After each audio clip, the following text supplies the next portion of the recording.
Everybody staying a little warm? So thank you for being students asking me if they had to come to class today because of the weather. And before I came down here, I looked out my window, and while I couldn't feel the cold, it certainly looked absolutely beautiful outside. It was one of those beautiful days I've seen in a long time. Blue skies, no clouds, it was wonderful. It's a little bit cold. That's about it. So you put on an extra jacket. There was a time in my life when I used to have to walk half a mile from a train station to work every day and along a river in New York, and essentially when the wind's blowing in the city, what happens is it comes down and it hits between the buildings and it essentially intensifies by double at least. So if you got 20-mile-an-hour wind, it's 40, so your wind chill anywhere else might be -5, but when you're walking at that point, it's probably -20. And so I had to do that every day to go to work. So the fact that it was a little bit cold outside is no reason not to come to class. So I appreciate all of y'all that showed up tonight. Appreciate that a lot. So we have a great opportunity to listen to one of our corporate sponsors and a person from that company. So we have corporate sponsors in the College of Business who are companies that are actually invested in your future. And so they're actually investing in the college to make sure you have a better opportunity in what you experience. And then one of those is Group O.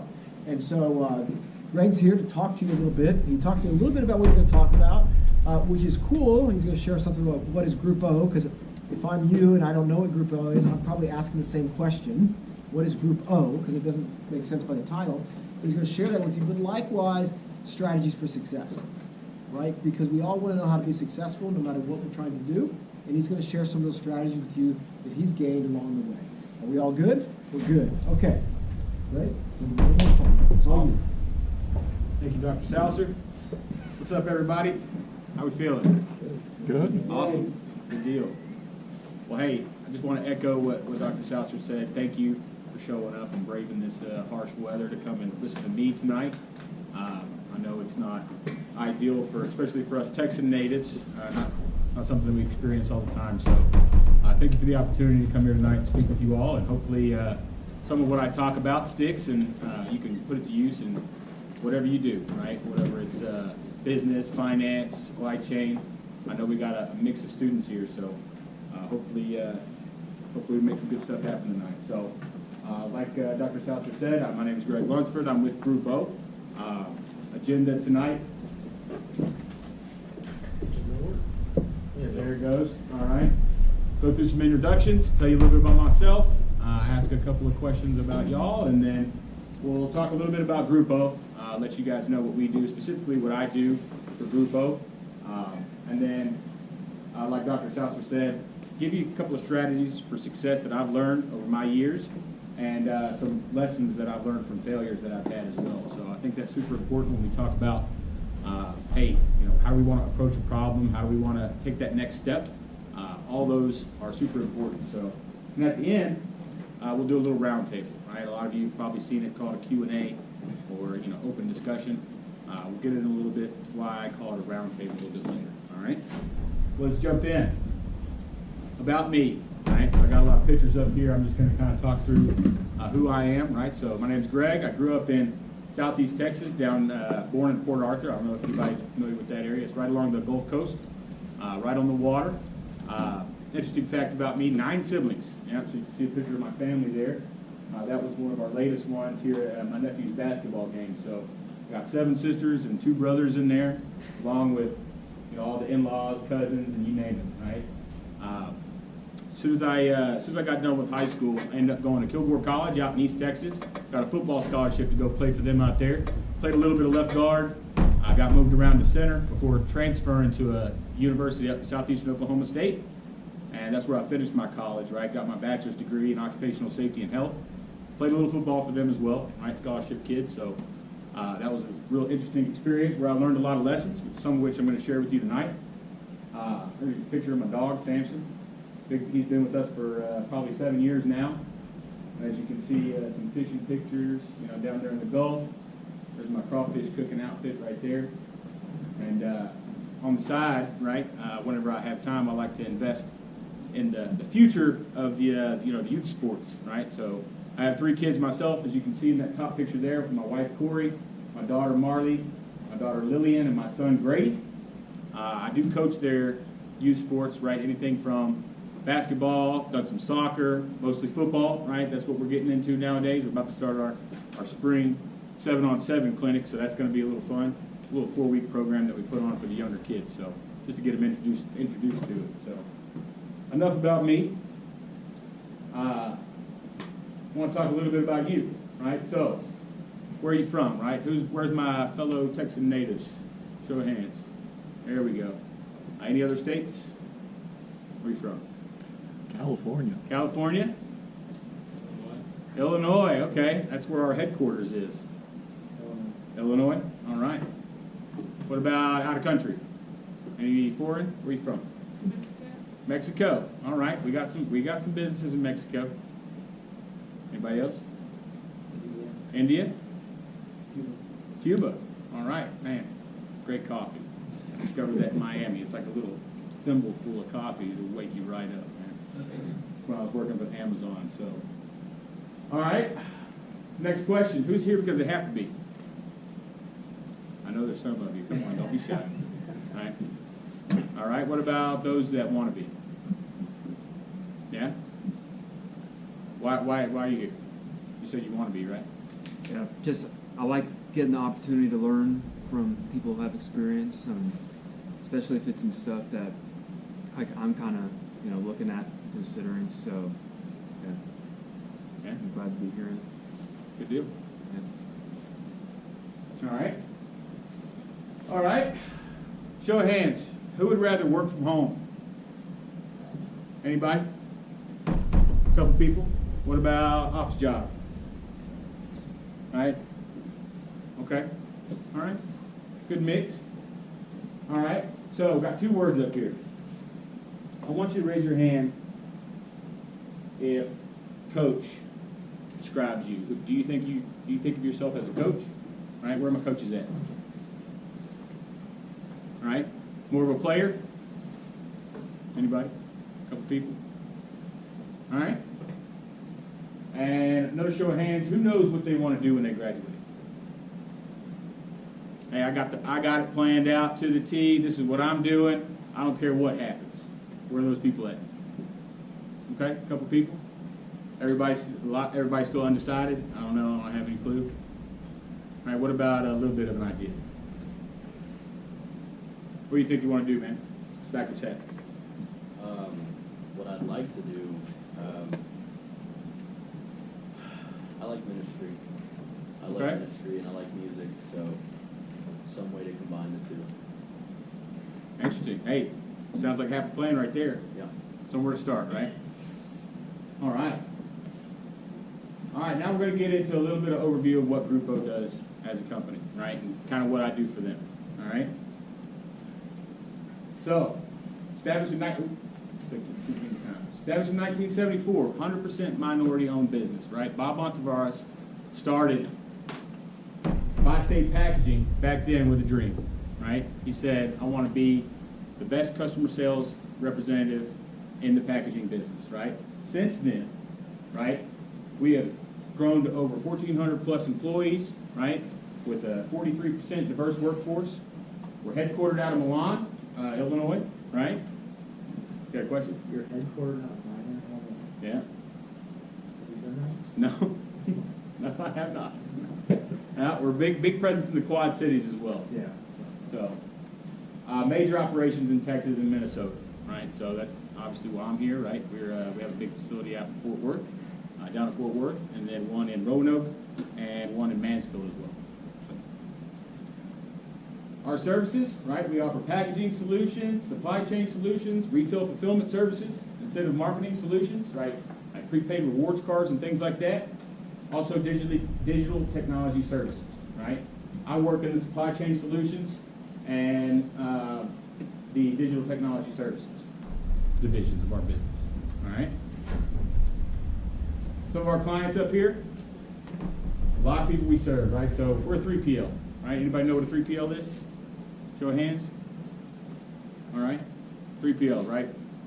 What we do, right? We serve other people, right? If they have a problem or a business that they'd like to run, but they don't necessarily have the capital to do it all to invest in like a building or hire a bunch of people that have the expertise to run that operation, they hire companies like Grupo to do it for them, right? So that's kind of what I do for our main client, AT&T. Our locations and scale, talked about how we had those locations in Mexico down here, right? We have, obviously, headquartered up in Illinois, big presence in Texas, but we're all over the place. You kind of see it. Kind of see us, right? 1,000+ unique suppliers, right?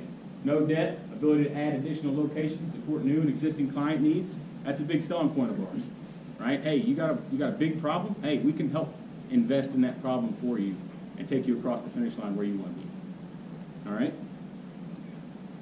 All right, talking about what we do at my facility at Fort Worth, device management solutions. So with the broadband and the mobility business, this is something that I've gotten into in the last year where I've really kind of piqued my interest in it with functional testing, destructive, non-destructive testing, security analysis, and closed loop, right?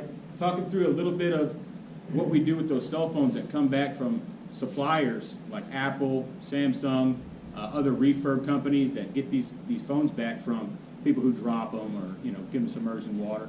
They take those old devices or damaged devices and send them back to these refurbished companies. Then after that, AT&T pays us here at Grupo to put those devices through testing to make sure that they're ready to go back on the market, right? So who here has gotten a phone through AT&T's insurance program, Assurion, or maybe through Verizon, right?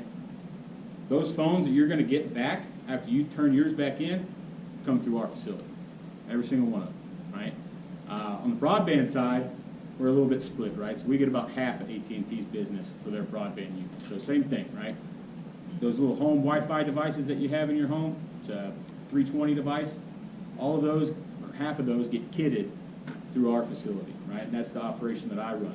We take that device from the manufacturer, put it into a nice little box for the customer with all the components that are needed to run that Wi-Fi at your home. We also offer testing services on those devices as well, where we're breaking those down, putting them to the test, like, hey, we're dropping them, seeing what causes damage to them, if they still work after that. We put them through packaging testing to make sure that they handle the bumps on the roads when they're being transported on the trucks, the containers, and whatnot. So anybody in here know what ISTA stands for? Nope. All right, well, that's, if you look at any box, right, any box that has the outer packaging of a box, you'll see a little stamp on the bottom of it, right? Turn that box upside down, see a little stamp on it. That's an approval seal saying that that packaging can withstand what it takes to make it from point A to point B, right, end to end, whatever transportation it's supposed to be on. So we offer that kind of testing solutions for our other packaging providers that our clients use. So let's say they don't want to use us for their packaging, right?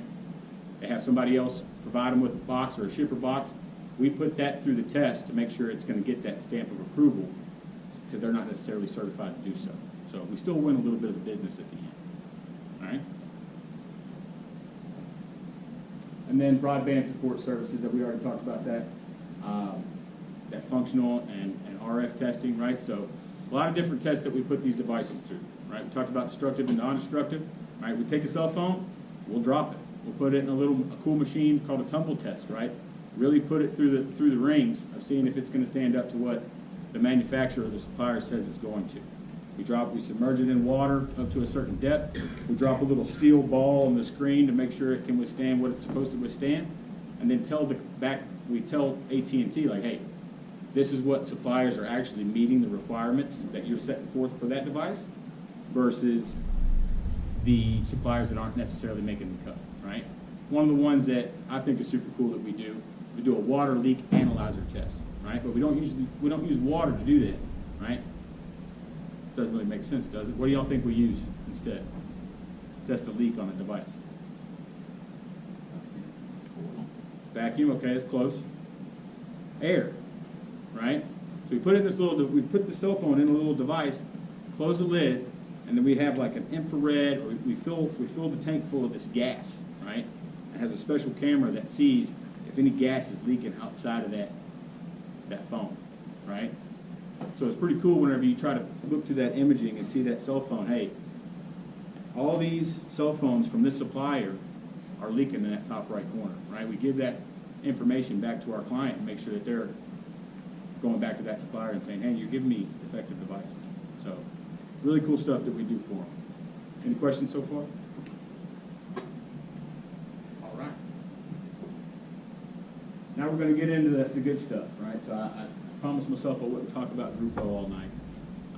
And so I wanted to come in here tonight and give you guys a little bit of that, what I've learned, right? So before we get into that, I'll tell you a little bit about my career, right? I told you I graduated from Southeastern Oklahoma State with a degree in occupational safety and health, right? Started my career in supply chain with Amazon in 2016 as a safety specialist for them, right here in Fort Worth. Loved it, right? Safety was definitely not what I thought I was going to do. When I first started college, my plan was football coach, 100%. You couldn't tell me otherwise.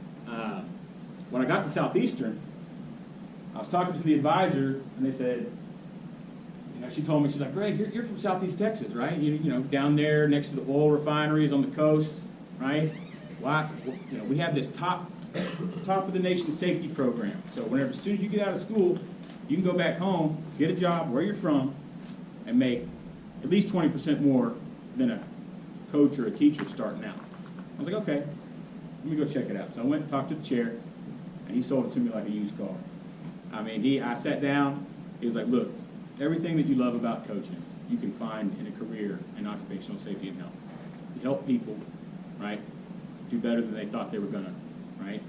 You coach people on how to be better leaders, right, how to lead through safety, and you essentially help the organization protect themselves from liability, right, just like a football coach does, all right? So I took that and ran with it. Got my career in safety with Amazon. Started out, it was great, right? Loved every minute of it. Ended up getting promoted, right? Went to Alabama, went to California, went to Indianapolis, went all over. Went out to Richmond, Virginia. Got an opportunity to see the world, and well, really not the world, but a lot of the United States. I've never even been out of Texas prior to that, other than going to school in Oklahoma, and that's about as far. Durant, Oklahoma, right across the border, about as far as I went.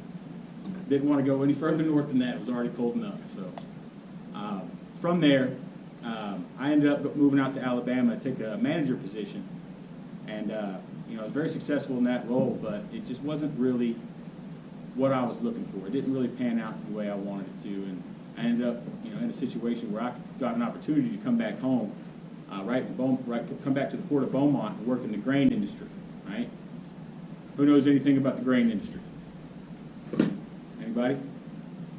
Me neither. I didn't know anything about the grain industry. These guys reached out to me on LinkedIn.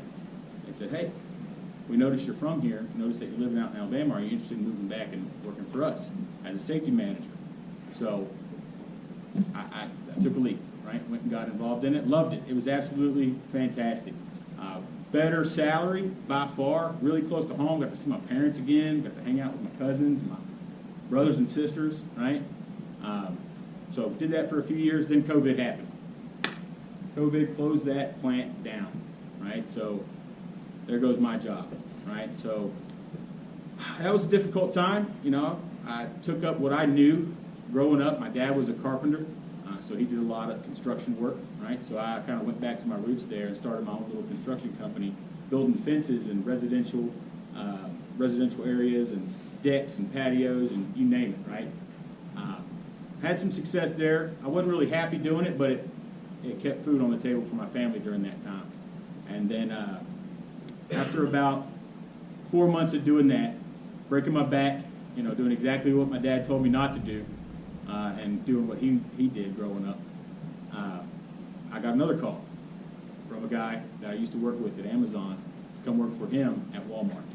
So got an opportunity, took my first role in operations as an area manager for Walmart on a brand new launch here in Fort Worth. So moved back up here, launched that building, very quickly rose through the ranks at Walmart, moved up to operations manager, was part of their launch team for their third next-gen fulfillment facility in Lancaster. This is automated storage and retrieval system, super complicated system, but really revolutionary when it came to Walmart and their fulfillment services. Right? Before that, Amazon is the top dog in fulfillment, right? Walmart's starting to catch up to them, and I was a part of that down there in Lancaster. Super cool experience. And then the problem was I was living in North Fort Worth. Anybody know where Lancaster is? South Dallas, right? So you can imagine that drive every day and that kind of wear and tear that it has on you. So once again, through LinkedIn, Group O's recruiter reached out to me and said, this first question, you tired of making that drive every day? And you bet I was. You bet I was tired of making that drive every day. And I was like, yeah, actually I am. What do you got, right? So once again, sold it to me like a used car. Couldn't make it sound any better. Hey, it's right next to your house. What are you looking for in a salary? And it was one of those gigs where it was name your salary. First time I've ever experienced that. And here I am a year later talking to you guys. That's been my journey so far. And I appreciate you hearing me out on that. So I wanted to share some of those strategies that I've used to get here, and also a lot of the lessons that I've learned from some of the times where I've stubbed my toe along the way. All right? So we'll jump right into it. And before we get through the rest of the presentation, we'll let you know, during my time at Amazon, one thing that Jeff Bezos hated more than anything was PowerPoint presentation. So this isn't going to be your traditional classroom presentation where it's all listed and bulleted and animations and all that stuff. I put this together in the most simple form so that we can have a conversation and share experiences and hopefully not get dragged away into the details of what it looks like, all right? So, first tip I got for you guys, find the fire and fan the flame, right? I tell this to my kids every single day whenever I tell them goodbye, whenever they go to school, right? Anybody want to share what they think it means?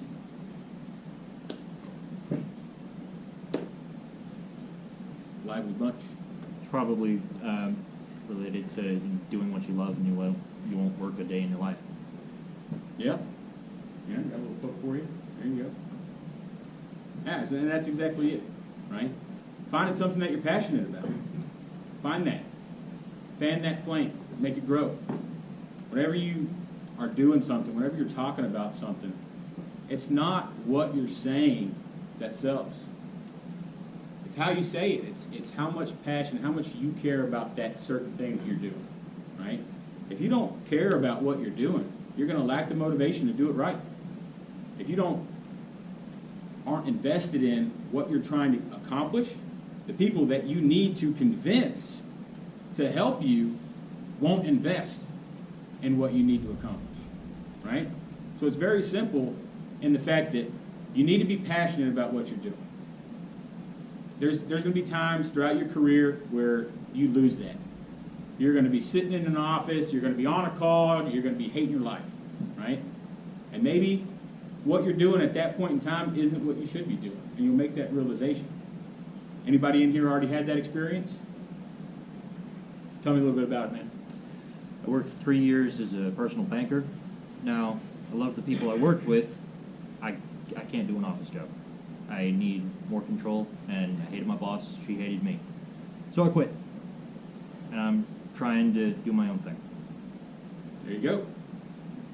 Anybody else? And that's fine. Hey, this is going to be something that you're going to be experienced throughout your career, right? If you haven't already, it's going to happen. Where you're like, man, what am I doing with my life, right? What I try to do is try to find something that connects to why I do what I do and why I think things are important and everything that I do, right? So, for example, why am I here tonight? I believe at my core that it's important to help those who are trying to do something with their lives, right? I think that it's important as a coach, as a friend, as a teacher, to try to provide people that I interact with some sort of structure or some sort of foundation on which they can build their empire or make their name for themselves, right? So I try to find something that ties into my why and everything that I do.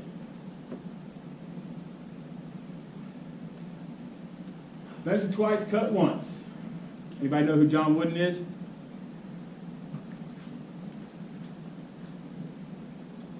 He currently still holds the record for the most consecutive NCAA championships and he was coaching for UCLA, right? Men's basketball. Excellent coach, right? And, got a little quote there for you from him. You don't have time to do it right when we have the time to do it over, right? My dad used to tell me this growing up: measure twice, cut once. I told you he was in the construction industry. So early on, I started learning this lesson, right? Hey, take your time, do it right the first time, or you're going to find the time to do it second. In that industry, if you make a mistake, you have to fix it. Your customer's not going to let you walk away with something that's not right. So he used to aggravate me because I'd be helping him, right? And I was a real go-getter, man. I was a middle child out of that 10, number 6. And so I was always trying to claw my way and make a name for myself, trying to be louder than my brothers and sisters, trying to make it first to the table. And so I always wanted to get stuff done right away. And every time I'd have to go work for him or work with him, it would irritate me because he would take way too long to get anything done. And so I very painstakingly learned this lesson that you take your time to do it right the first time, right? And it's going to be hard, right? Especially, I'll share during my time with Amazon, right? Amazon, in that culture, everything is day one to them, right? Nothing that you're doing right now is good enough. So every day you got to come back into work saying, hey, what are we going to do differently? How are we going to get better, right? And in that culture, a lot of times you find yourself cutting 3 or 4 times because we're trying to go so fast that we miss the important piece of the quality in our work. And what could have taken the same amount of time and got it done right the first time took twice as long, and we've tried 3 or 4 different iterations at this point. So I'll leave you with that. Don't count your reps, make your reps count. So playing offensive line in college, when I first stepped into the coach's film room for our first meeting with Chad Spear, he's offensive coordinator for Southeastern during my time there. He gave us a playbook, big, thick playbook. On the very front of that book, it said this: don't count your reps, make your reps count. I thought, man, what does that mean, right? And so from a football perspective, what that meant and what he taught us was, don't count your opportunities. Don't say, hey, I'm second string, I never get an opportunity to really show you what I can do, right? Make the most of what you get.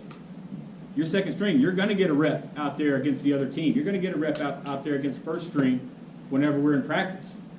Use that opportunity to create more, right? Sun Tzu, opportunities multiply as they are seized, right? Talk again about tonight. I got marketing director reached out to me and asked me if I wanted to do this and be a part of this advisory committee here at UNT, right? And I'll be honest with you, this is the first time I've stood in front of a class of students that weren't athletes as well, or all athletes. Do I have any student athletes in here? Anybody on the football team, volleyball, basketball, anything like that? No? That's okay. Yeah, that's okay. But I saw this as one of those opportunities, right? They don't come along often, so I'm going to try to make the best of it and help out where I can. Don't let them pass you by. I've been asked, I've done interviews at some of the highest levels in this industry, right, with some of the biggest companies for some of the most important positions. And I've been asked a lot about, what's the answer? What can I do to make a big impact quickly? And there's only one: discipline. Discipline is the key, right? And this translates to more than just your professional career. This is your everyday life, right? Relationships that you have with your family, your marriage, your whatever hobbies that you have, whether you play an instrument or whether you play a sport, right? Having discipline on doing the little things right will take you further than anything else, right? One of my biggest hobbies outside of work is fitness, right? I like to work out. I know I'm not right where I want to be, right? But I'm getting there, I just told Dr. Salsa earlier that I just started a diet, so I'm hoping hoping to stick to that, right? So every day, right? Every day I try to stay disciplined to that diet, right? And it's those little things that add up to those bigger things. So one of the most simple things that I've heard in my time is making your bed, right? Every day you wake up, make your bed. Seems small, seems like a small little thing to do, right? But by doing that one thing every day, right, you're setting yourself up for accomplishing other little small victories throughout your day that lead to bigger victories or opportunities that you can then seize and then multiply, right? So, making your bed, and then at the end of the day, let's say the day doesn't go the way you planned, right? Come back to a made bed, right? It's a good way to end it. So, do the little things right. And this is something that I tell my kids in football all the time, right? I'll give you a little bit of an example. I know we ain't got really big lines here on the floor, but whenever we line up to do our drills and our stretches, there's a line, right? And I tell them, all right, line up on the line. So I say on the line. Is on the line stepping on the line? No. Is it standing 4 or 5 inches behind it? No. Is it stepping in front of it? No. It's right there where that paint color changes. Right there at that seam is right where your toe wants to be every single time. Right? So no matter what skill level you have as an athlete, it doesn't matter what you're trying to do, what sport you're trying to play, doing those little things right, even in the simplest exercise or warm-ups that you're doing, lead and translate to those little things on the football field or the volleyball court or the basketball court that lead to a victory against your opponents. Right? Every little thing counts. Same thing matters in your career, right? Whether it's showing up on time, right? Setting your alarm the night before is making sure you're waking up early enough to get there, right? Communicating with your boss saying, hey, I'm not going to make it in on time, right? Instead of just relying on them maybe not paying attention to what you're doing. Attendance is something small that you have every control over. You have the most control over your attendance over anything. That makes a big impact, those little things. The bank account. Dr. Saucer talked about this during his presentation. Can anybody tell me what the commodity was that he talked about? Is anybody here for that? They were all here. What was that commodity?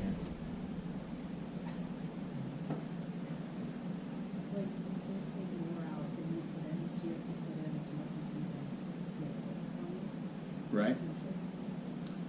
But what? The commodity that specifically Dr. Saucer was talking about. With the human element. But you're right. That's kind of where we're going with it. Trust, right? Everybody remember that? Maybe? All right. That's 4 weeks ago. Yeah, 4 weeks, right? This is super important, y'all. I can't stress enough how important this piece is. Because this translates, just like the little things, to every aspect of your life, right? Got a quote here for you: business and life are like a bank account. You can't take out more than you put in. I actually talked about this when I officiated my little sister's wedding, when it came to a marriage. It all translates. You can't take out what you don't put in, right? I learned this lesson very early on in my athletic career. Whenever I had a strength and conditioning coordinator put these words, the bank account, over the weight room, right? The weight room was our place to go put deposits in so that those returns show up on the field on Saturday nights, right? Same thing goes for what you're doing here. Go ahead, man. What if I need to take out a loan? Or if you need to take out a loan. Hey, that's a great question. I love that question. And then, when I was looking at this meme, I was like, yeah, that's not necessarily true. You could collect some debt and make that work for you, right? So financially, and for all my financial people in here, there's definitely a lot of good things you can do with debt. But this is more related to people, right? So think about, you need to take a loan, right? So you're going to run into those opportunities. You're going to run into those chances where you're going to have to approach a conversation or approach a situation where you're going to have to make a withdrawal with people, right? I've always said there's no such thing as a neutral transaction. This conversation tonight, You may be listening to what I'm saying. You may be hating what I'm saying, right? But there's no neutral. You're either loving it or you're hating it. It's either a deposit or a withdrawal. And so if you're going to make a withdrawal, you better have made sure by that point you have already made enough deposits, right? I translate this into people management, right? When we get into our workforce and you're in a management or a leadership role, it's super important to make sure that you're putting deposits in with your people every day. Because one of these days, it's going to come up where you're going to have to make that withdrawal. And if you don't have enough in the bank, my effort's better the next time I come back into work, right? Because you can swing that dull axe all day long and wear yourself out. But that person that's next to you, that's taking time to sharpen their axe, is going to wear you out when it comes to productivity. They're going to do a lot more. They're going to get a lot more done than you. They're going to be more effective in their roles, right? And they're going to be happier doing what they're doing because it's not as hard. Make sense? Round table. Why do I call it a round table? Any guesses?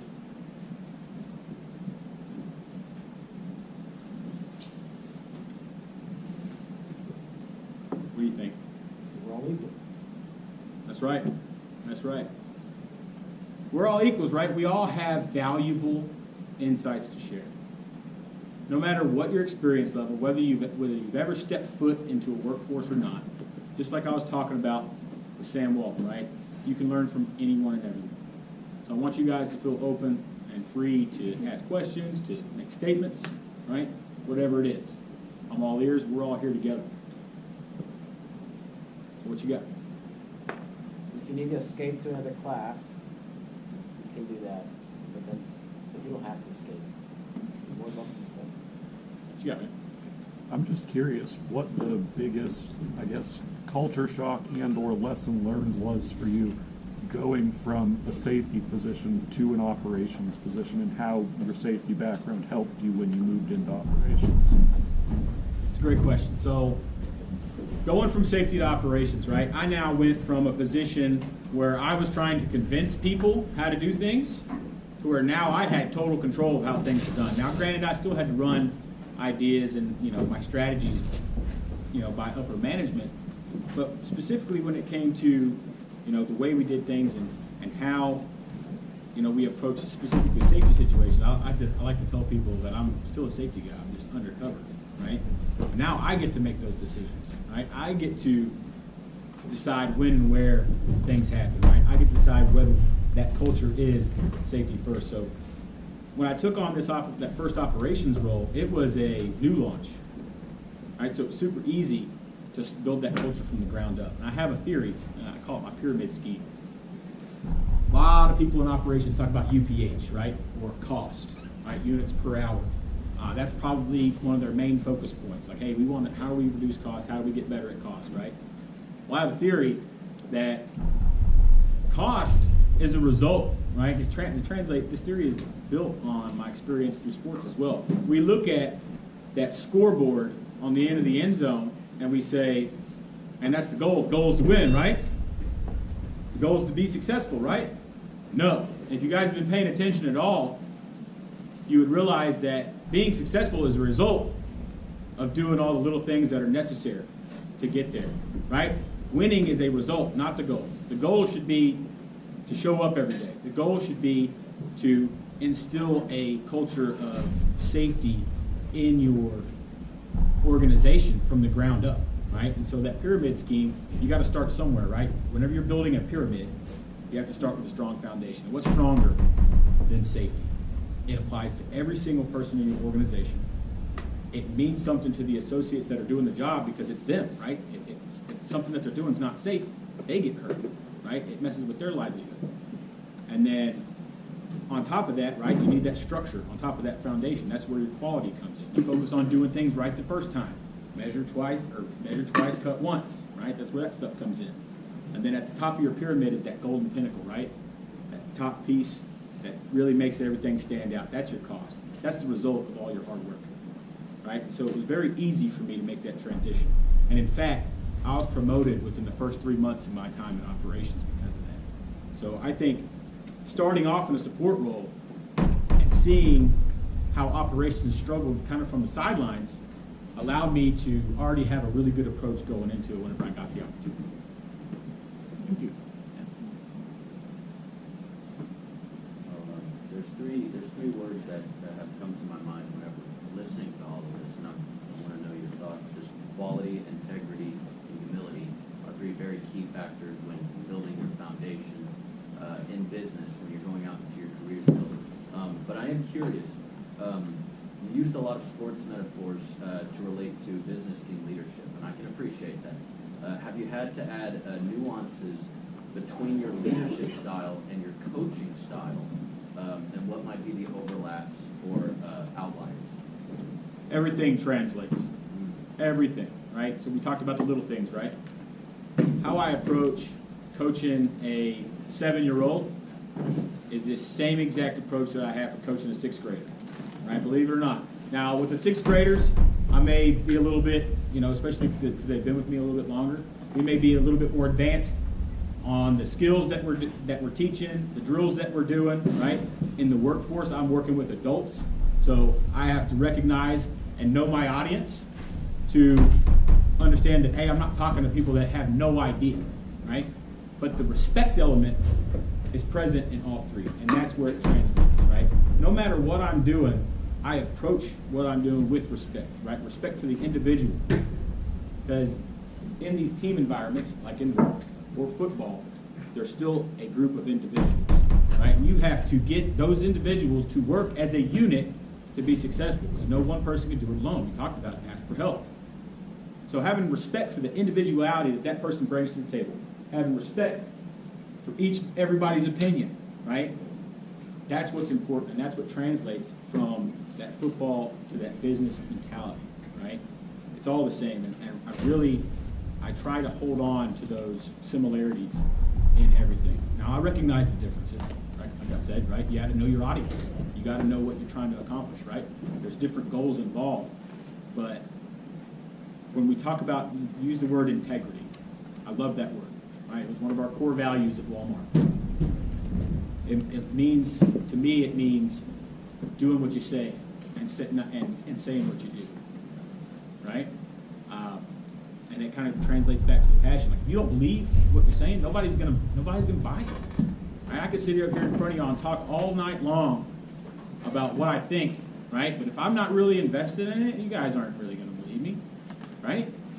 Everything that I do for a reason, right? And if my heart's not in it, I don't do it. I don't sign up for it. I tell my boss, like, hey, this isn't something that I'm comfortable with.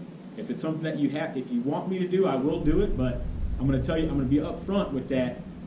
This is what I'm going to need, right? I'm going to need to know a lot more about the issue. I'm going to need to, be plugged in with some people that are experts in this area, and I'm going to need to know why you need me to do this. You're going to have to explain the why to me. My boss now, she gives me a hard time because I'm always asking her why are we doing this, right? And that frustrates people sometimes, especially if they don't already know, right?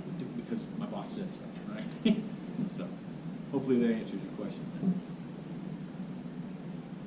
Anybody else?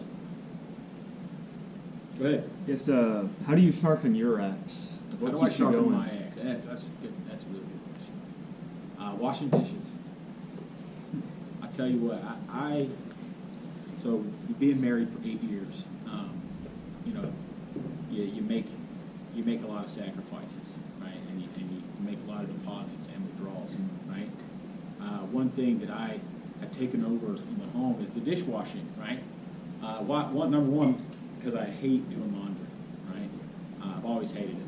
Growing up in a house of 10 kids, laundry, there was mountains, right? And I just never enjoyed it. Got like PTSD from it, you know what I mean? But dishes, you turn that water on, right, and you start focusing on getting things right, and it allows me to focus and think deeply on situations that I've been caught in at work, been caught in with these little kids at football practice, right? Another big thing for me is fishing. So my dad taught me how to fish from a young age, and that was always a really cool activity that we did.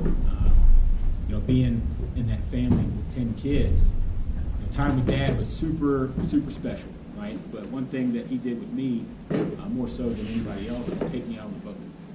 And so we spent a lot of time together. And so whenever I find myself swinging that dull axe, I pick up a fishing rod and lay that axe down. So, good question. What else?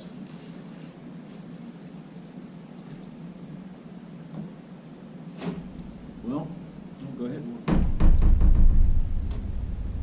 So, when you were explaining about all these job opportunities that you were presented, it seemed like people were really contacting you and wanting to get you and you.